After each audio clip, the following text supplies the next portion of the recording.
नमस्कार। आज प्रस्तुत हूँ आपके सम्मुख एक कहानी लेकर जिसका शीर्षक है प्रार्थना। एक व्यक्ति गाड़ी से उतरा और बहुत तेजी से एयरपोर्ट के अंदर गया।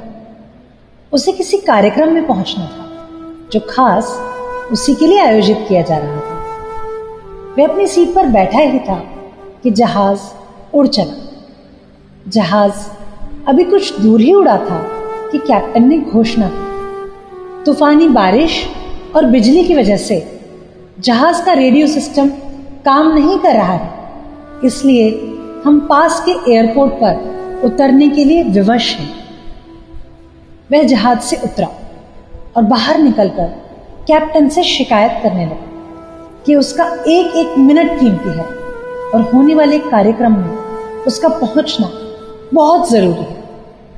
पास खड़े अन्य यात्रियों में से एक ने उसे पहचान लिया और कहा, डॉक्टर पटनायक, आप जहां पहुंचना चाहते हैं वहां टैक्सी द्वारा मात्र 3 घंटे में पहुंच सकते हैं। डॉक्टर ने उसका धन्यवाद किया और टैक्सी लेकर निकल पड़े।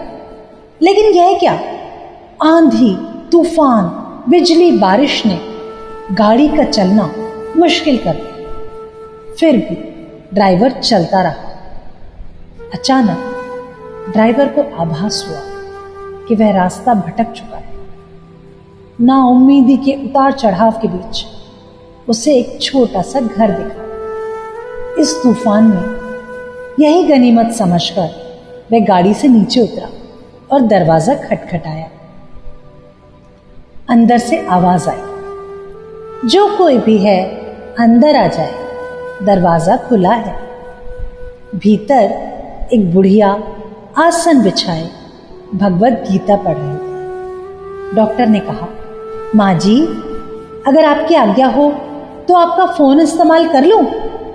बुढ़िया मुस्कुराई और बोली, अरे बेटा, यहां ना बिजली ना फोन, लेकिन तुम बैठो, सामने चरणामृत है, पी लो, थकान दूर हो जाएगी और खाने के लिए भी कुछ न कुछ फल मिल जाएगा, खा लो ताकि आगे की यात्रा के लिए कुछ शक्ति आ जाए।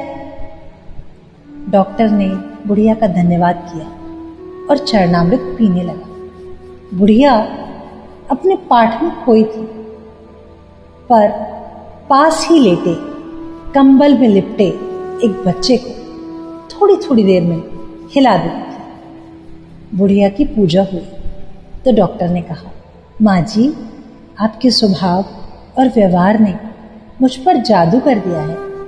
अब मेरे लिए भी प्रार्थना कर दीजिएगा कि मौसम साफ हो जाए। मुझे उम्मीद है कि आपकी प्रार्थनाएं अवश्य स्वीकार होती होंगी। बुढ़िया बोली, नहीं बेटा, ऐसी तो कोई बात नहीं। तुम मेरे अतिथि हो और अतिथि की सेवा ईश्वर का आदेश है। मैंने तुम्हारे लिए भी प्रार्थना की है।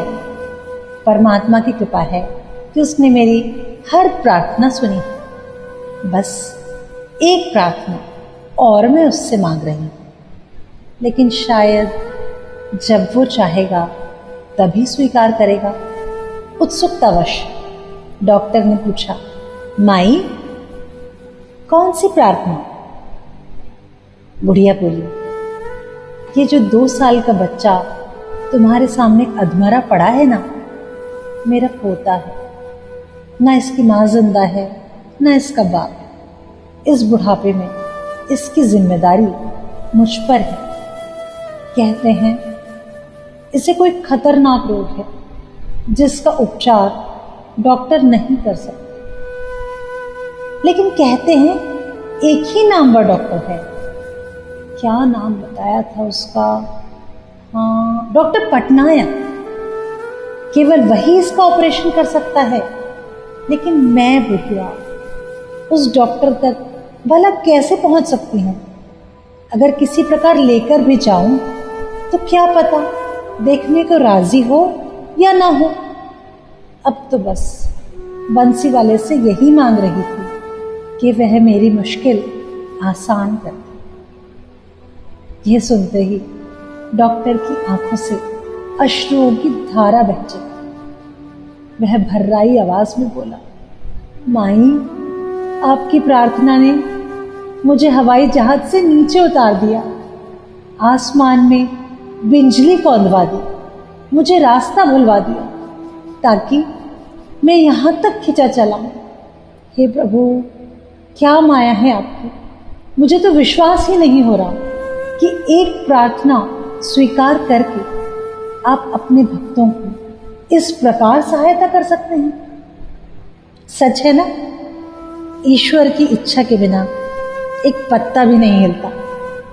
कई बार कोई बनता काम ईश्वर की इच्छा ना हो तो बिगड़ जाता है, और कई बार कोई बिगड़ता काम प्रभु इच्छा से बिल्कुल आशा के विपरीत बन ही जाता है। मंदिर में बैठ घंटी बजाने से, दूसरों का भला करने पर ईश्वर ज्यादा प्रसन्न होते हैं। कहते हैं ना, नर सेवा ही नारायण सेवा।